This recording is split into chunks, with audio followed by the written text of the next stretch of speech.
Enemy is enemy. So this is what happened when they made up their mind. They will occupy certain areas on our side of the line of control to be able to dominate the highway, national highway, which is going from Srinagar to Leh Ladakh. Even the Prime Minister did not believe that these are Pakistan army people. Prime Minister himself, by the middle of June, I remember, he sent somebody to Pakistan to meet Nawaz Sharif to ask him कि ये क्या हो रहा है.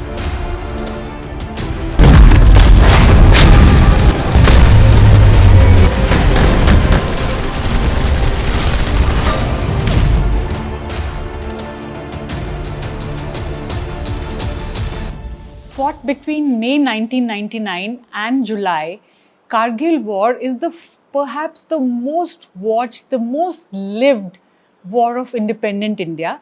It is the first war that came into our living rooms. We saw it happening as it unraveled on our television sets. It touched us very deeply.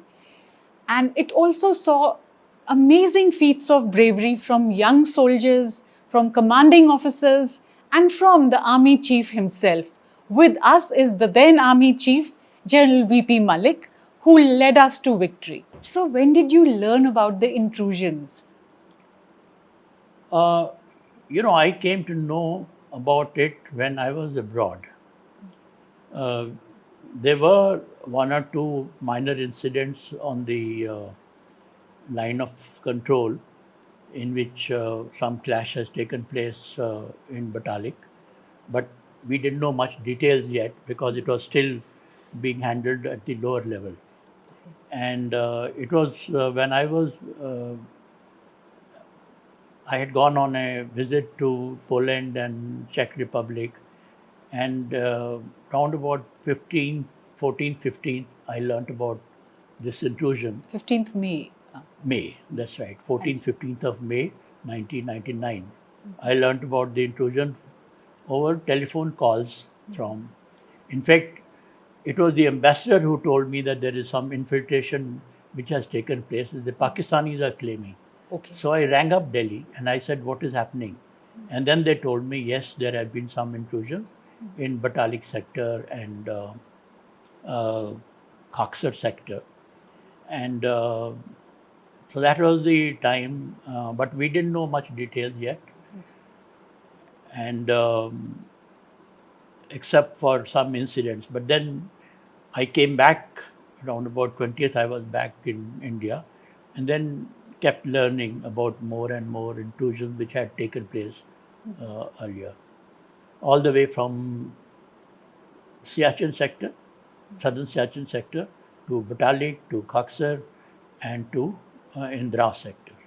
So was this area not monitored, or was it supposed to be like that? No, we had a number of posts, but the gap between posts was pretty large. Anything say between 10 kilometers to even 30, 35 kilometers also. Now, the manner in which we held the post was that if there is any major intrusion taking place in that area, they will be able to spot. Okay. But the way this intrusion took place was they came in small numbers and they came through routes which were not being monitored adequately through patrolling. And the other thing was that they came at a time when there was much of snow, and so local people, our soldiers, troops, they never thought that they will be able to come through them. And we did not have any monitoring surveillance devices those days. So we were only dependent on patrolling or some flights which took place, helicopter flights, but they couldn't spot anything. So what was the Pakistani reason for this, for intruding into Kargil, into this region? Look, the real reason was that our occupation of Siachen sector in 1984, that had been a setback. And thereafter, they had tried a number of times to throw us back in Siachen sector, sometimes even operations undertaken by Pervez Musharraf himself when he was a brigadier, and they had failed. Okay. And so I would say that one was to take the revenge of 1971 war, and the second was this 1984, our occupation of. So that was the primary reason when Okay. they wanted to occupy this area. Okay. And also the strategic, you said, would it entail altering the line of control? Yes. So the purpose behind the operation was that they will occupy certain areas on our side of the line of control to be able to dominate the highway, national highway, which is going from Srinagar to Leh Ladakh. Okay. So they will be able to dominate that, and they will stop It will kind of cut the cut the access. this thing. That was one. And there were other reasons also. They thought by doing so, they will be able to occupy some of the areas which they had lost in 1971, like Turtuk Okay. in southern Siachen area. And they'll cut us off in Siachen. The third reason I would say that they wanted to revive insurgency in this area, terrorism in this whole area, Dras and Kargil, etc. And I would put one more reason, and that I think was that, as they kept saying, that when they have negotiations thereafter with India, then they will have an upper hand to be able to negotiate with India over J&K. So, but how did the war progress? Because, as you said, you were traveling, and the army itself, the soldiers there itself, the battalions there were caught unawares. This wasn't, they were not expecting it. So, how did the war progress? How did it become See, a full scale conflagration? initially, the units and the brigade, there was one brigade in this whole sector, they undertook some operation, obviously not with adequate troops and without proper information. I mean, okay, we have located some people on a particular height, so they would tell the unit to go and remove them Flush from them there, out. you know, Yeah. like yeah. this kind of operations which were taking place in J&K for a long time now. Okay. And then from brigade it escalated to division, 3 div, and then 15 corps. So all along, even after 15th, 16th of May that I came to know, I was assured that, look, you don't worry about it. The lower formations are They are going to handle they it. are going to handle it, and it doesn't require much effort at the army headquarters level. But when I came, and immediately after that, I went to Udhampur, Srinagar, and to these areas, and I realized that this was much more than Just an intrusion. these units, local units can handle. And that is the time we also ordered additional troops to be sent to that area. And thereafter, uh, well, I would say we controlled the operation, although the command headquarters, Northern Command headquarters, and the Corps headquarters, they were also in picture.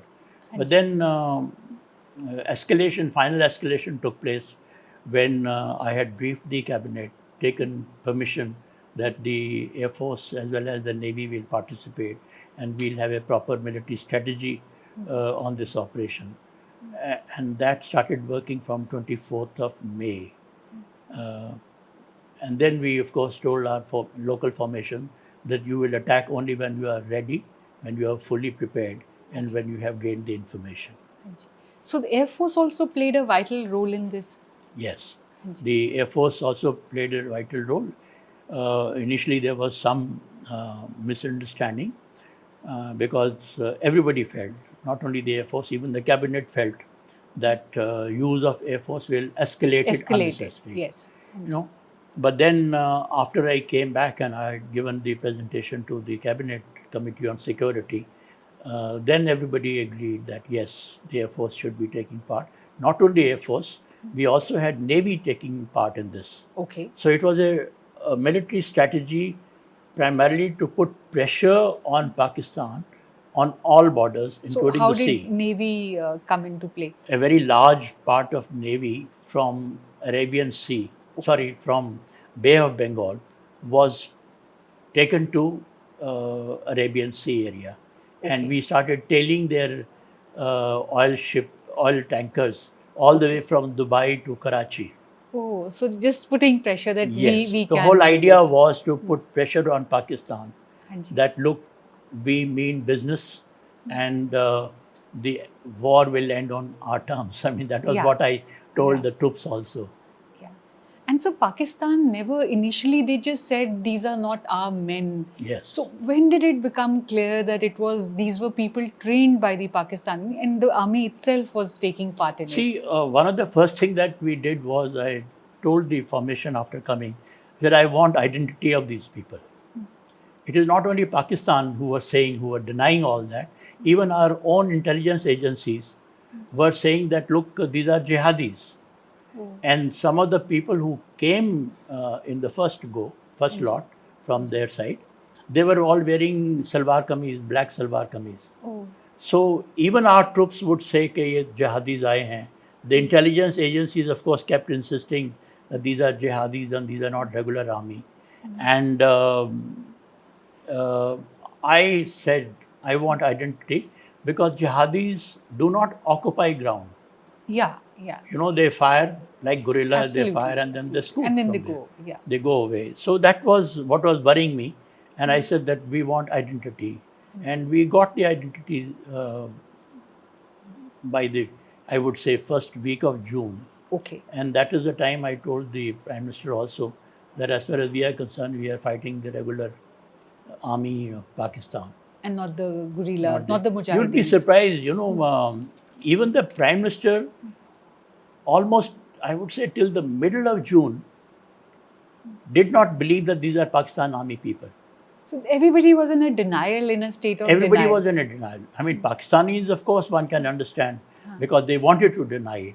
But our own, it had major strategic implications. Yeah, absolutely. Because if right from the beginning we had said, okay, this is a Pakistani attack on our territory, And that's how we will defend ourselves. and that, but then it would have been declared a war right from the beginning, Yeah, yeah. isn't it? And because people were still reluctant, people did not know. I mean, I'm talking about the political authorities and the intelligence backing. So therefore, you know, it was never declared a war. We just kept fighting in that. So not being able to identify these people right in the beginning, and the intelligence agencies not being with us all the way. So it took, I would say, there were strategic implications. And the Prime Minister himself, by the middle of June, I remember, he sent somebody to Pakistan to meet Nawaz Sharif to ask him कि ये क्या हो रहा है? You know, I mean, apparently he also had some doubt in his mind. Yeah, yeah. So it wasn't a clear cut. You could not do exactly fight it like a war and get over it as swiftly as you would have liked to. That is one. Secondly, of course, for the first time, two nuclear nations were fighting war with each other. Absolutely. So that was also in everybody's mind. And that is the reason when they gave us permission to go ahead with the Air Force and Navy also participating in this war, they put that condition that you will not cross the line of control or the border. You can't chase them. You cannot chase them into their territory. Yeah. Or you cannot strike in their territory. Their territory. Yeah, yeah. So it was essentially restricted to the Kargil heights. Yeah. We were told that the mandate was that you clear the area in which they have intruded.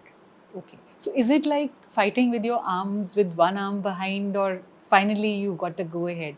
No, I would still say that it was one arm behind. Yeah. You know, because in all our operation, while we were putting pressure, we did not violate the mandate given to us, political mandate. Yeah. But I must tell you here that after some time, there was some understanding between me and the Prime Minister. When I told him that, look, if we cannot clear this whole area, then we will have no alternative except to go across. Absolutely.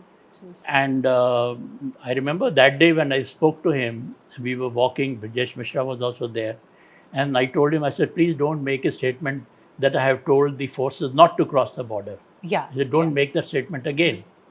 That day in the evening, he sent Brajesh Mishra on a TV network, and he was the NSA, and he said it on the channel that yes, not crossing the border, we have told them that holds good today.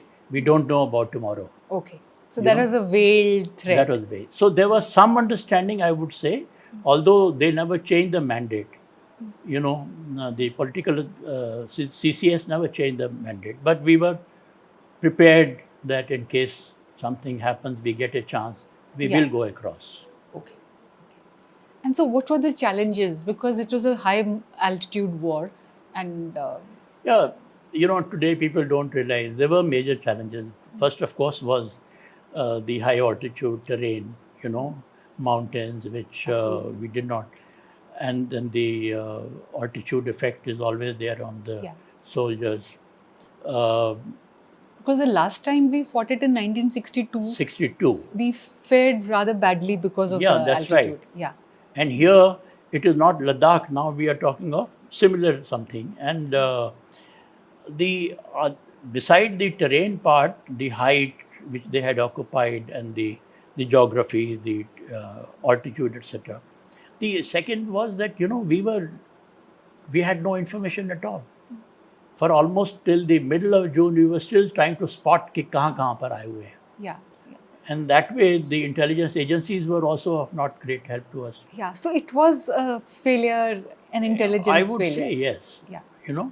The third was that we were short of equipment because of lack of resources which had been given. In fact, those days we did not have much of a foreign exchange, so the armed forces were told to have only up to 70% of their authorization. You will be Oh, surprised that we did my not have God. adequate number of machine guns and the So it was artillery not guns, 100%, etc. it was 70%. 70% or less. Yeah. There was we were short of ammunition, etc. So that was another big problem that we had. That's terrible. That's terrible. And then, as I said, that we were two nuclear nations, so the international community had called both, I would say, India and Pakistan as rogue nations. Yeah. They were going ahead with this conflict. going Yeah. ahead with the conflict. So we just could not get anything from abroad. So there was no last minute requisition of more equipment. Very little that we got, and wherever we got also, I would say it was not of good quality. Okay. And we spent money, but we didn't get much help from Goodness them. out of it. Yeah. And lastly, as I said, that there were people who were hesitant in their own mind, the political authorities, whether we should give them full freedom to go ahead to the armed forces. Yeah. That yeah. reluctance was there till the end, I would say. Okay. So That was under very those unfortunate. challenges, Yeah, yeah. we had to fight that war. Yeah, sir. And so this was also a very different kind of war besides the altitude, because it was led by young officers. You were there, you would visit them often, and you met so many of them. That's right. Look, this kind of war in the mountains, in high altitude, ultimately it is the units, infantry battalions, supported by the artillery and supported by some other arms. They have to fight. Of course, the others are also supporting them, but final assault has to be done by the infantry battalions. And in the infantry battalions, the young soldiers and the young officers, they did, I would say, full credit to them. And they were the leaders, So junior leadership played a very important, very major role in winning that war. Absolutely. And so, were there any wins that were particularly crucial, and that any heights that were crucial, and that we managed to get See, back? by the retrieve? time the war ended, we had recaptured almost about 95%, 90 to 95% of the Okay. area. So we had recaptured, we had regained control on that. And what would you say was the turning point of the war? Yeah. So there were two turning points that I can mention.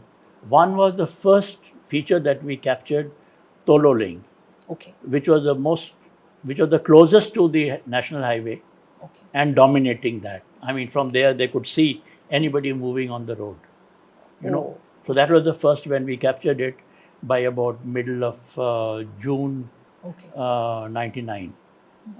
Second Rajref and 18 grenadiers and some units. Initially they had failed, but subsequently, when they went fully succeeded. prepared, we captured that. That was a turning point, and that gave me a lot of confidence Okay. that we We will can win. do it. You know. Yeah. Yeah. The second turning point came on the 4th of July when we captured Tiger Hill. Okay. Now, by that time, Tiger Hill as a feature, the photographs were all over the place, so everybody thought, कि ये कैसे हो सकता है, you know, and Pakistanis never imagined that we would be able to capture that. Recapture it. So that image that Tiger Hill had at that time, and when we captured that on 4th of July, which happens to be also Independence Day of the United States of America. Absolutely. And on that day, the Pakistani Prime Minister was in Washington, D.C. Okay. at his own request to meet President The- Clinton. Okay. So that day, when we captured that, then we made it clear to everybody that, look, We have an upper edge now. and now it's a question of a few days. Anybody who asked me at that time, including Indian Express chief editor, I remember he rang me up and all. So I said it's just a question of a few days Yeah. more. Yeah. And that's what I told the Prime Minister also. And- And so, what lessons? How did Indian Army change forever after this war? Yeah, there were major lessons. And as you know, soon after the war was over, the government had constituted a committee under Mr. Subramaniam. And You know, he with two other colleagues, they went through the complete aspect of national security. So there were major. I will only talk about the strategic lessons. You Okay. know, I think the first lesson that came out was that although now we are nuclear nations, whether it is Pakistan or China and India, but yet this kind of a war, a limited war, can take place. it's a possibility. That remains a possibility. So let nobody think that now become nuclear nations and therefore the war is We not. can afford to just take it We easy. can afford to take it. That cannot happen. Also, I think along with that, one has to remember that as long as we have borders under dispute, our territory under dispute, you know, and as long as we continue to have these insurgencies going on, cross-border infiltration going on, there are greater chances of a war breaking out suddenly. Absolutely.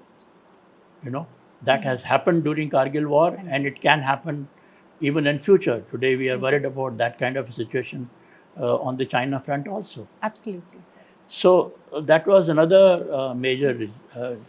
The third, I think we learned a big lesson on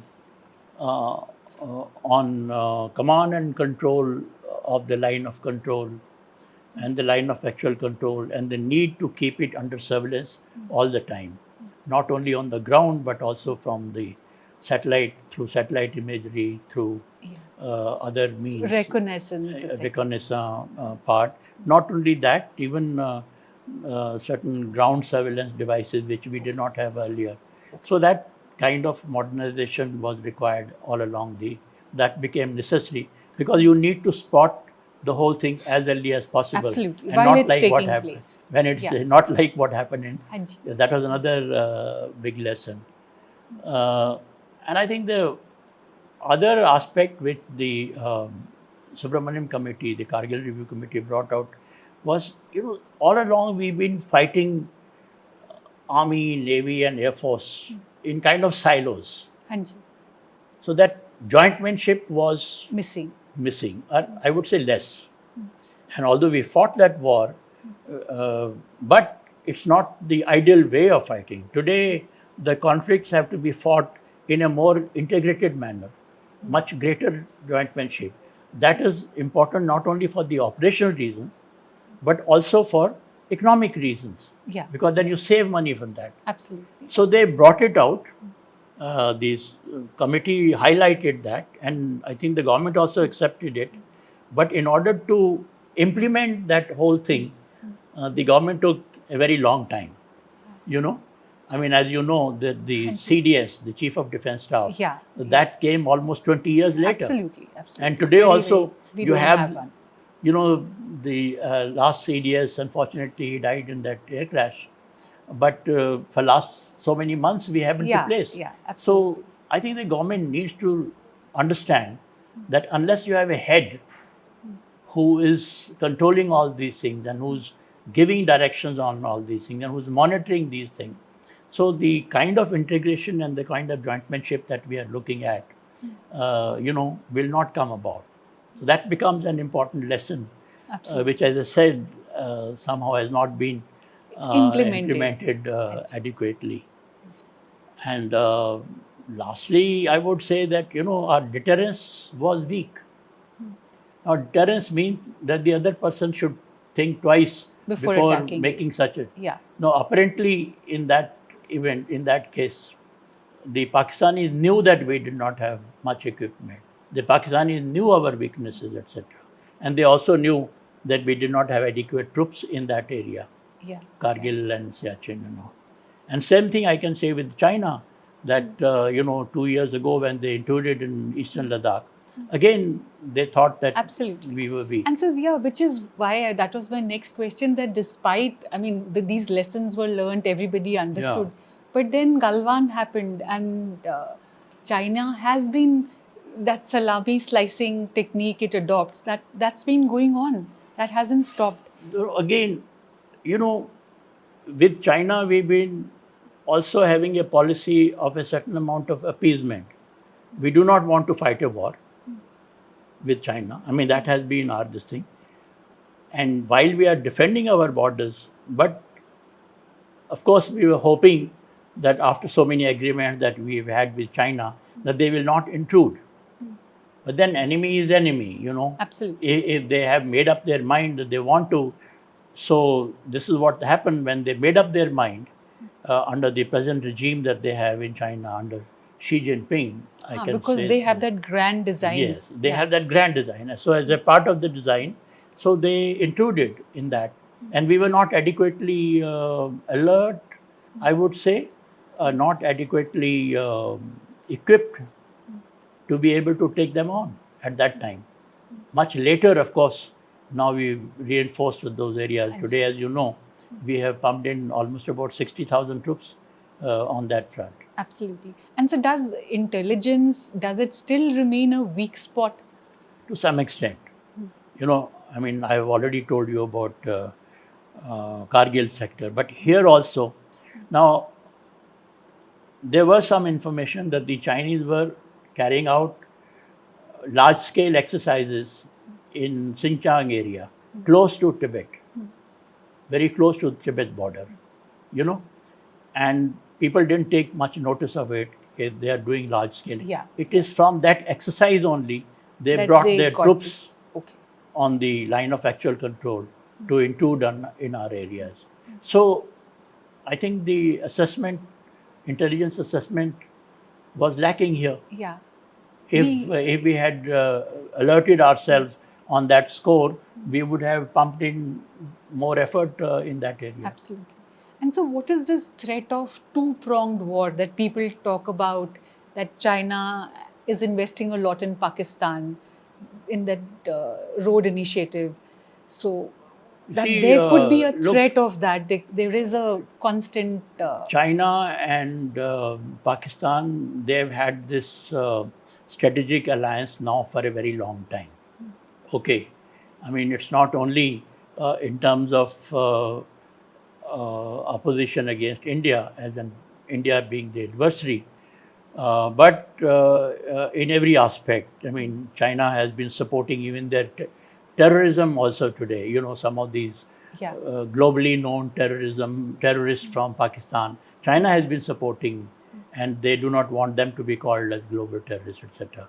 So that kind of working together on strategic issues, security issues has been now known. Now, after 2 years ago, in 2020, there is absolutely no doubt that they are working hand in gloves, and whatever they do, they will be working together, looking at their interests together.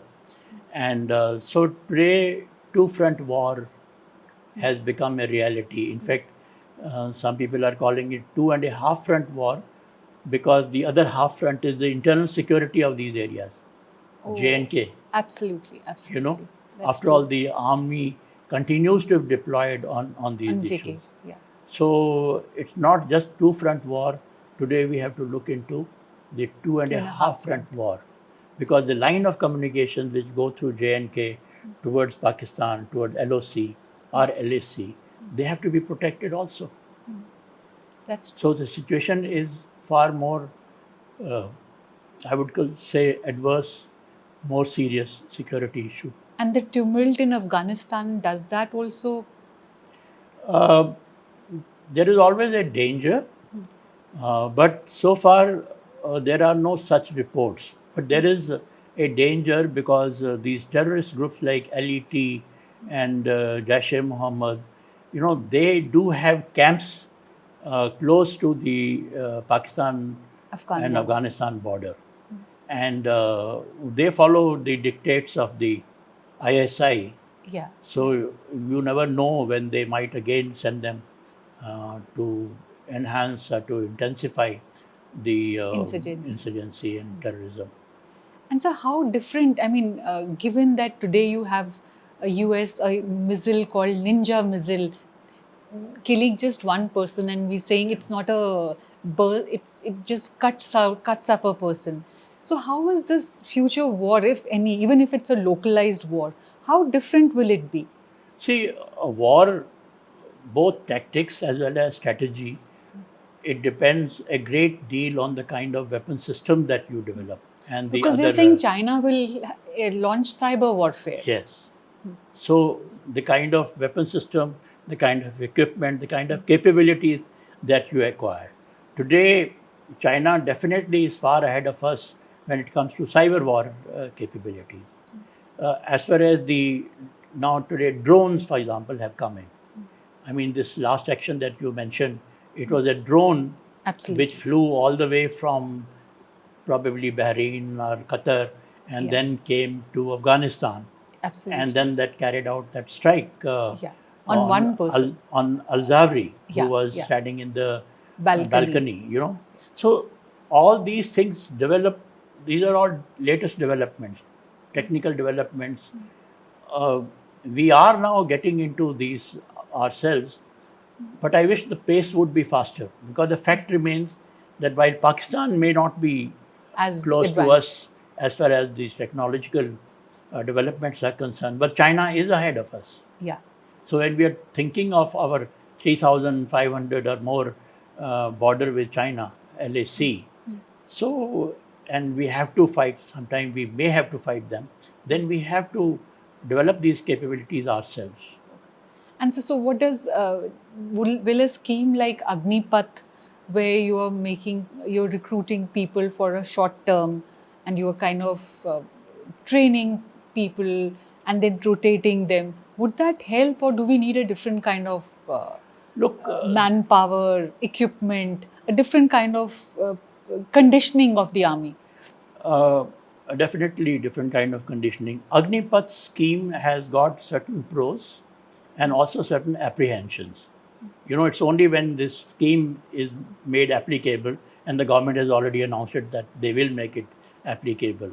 So definitely we will have to watch the attitude of our men who come there for 4 years, and there are apprehensions that they may not be willing to accept that naam namak nishan, as we call it, that loyalty to the regiment, etc.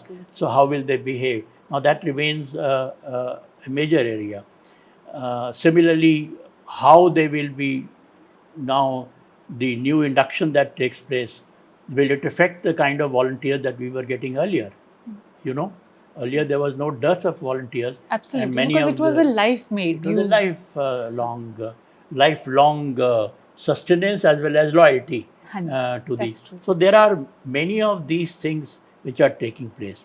But I must tell you here that the primary reason of bringing in this scheme is the money. Okay.